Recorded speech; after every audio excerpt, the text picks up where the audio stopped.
Учитывая мощность боеприпасов, нельзя не отметить тот факт, что последствия взрыва могли бы быть более масштабны. В опасной зоне поиск неразорвавшихся снарядов ведут военнослужащие Министерства обороны Абхазии. В них также участвуют сотрудники МЧС и представители гуманитарной организации Hello Trust.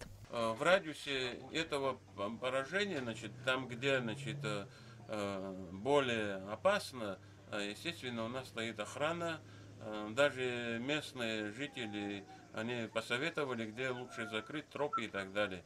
По сегодняшний день оно закрыто и дальше будет продолжаться, пока это необходимо. На складе еще есть боеприпасы. В основном это мотострелковое оружие и патроны.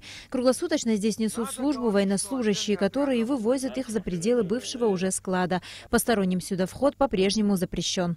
Задачу получили такую, чтобы от склада непосредственно 1200 метров, это радиус его поражения, так вот 2400 с запасом до 300 до 400 метров, и начали прочесывать в поисках не разорвавшихся снарядов.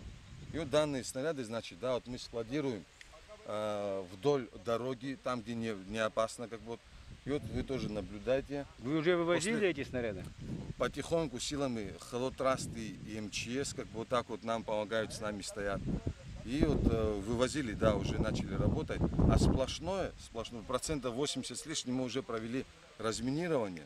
В работе по поиску и очистке территории от взрывчатых веществ активно помогают и местные жители. А со среды к поиску приступят и резервисты Министерства обороны Абхазии, которым была поставлена соответствующая задача. Здесь выполняются задачи совместно военнослужащих, которые в данный момент проходят службу в Министерстве обороны, и военнослужащих запаса. Отрабатываются сразу вопросы взаимодействия, управления и обеспечения.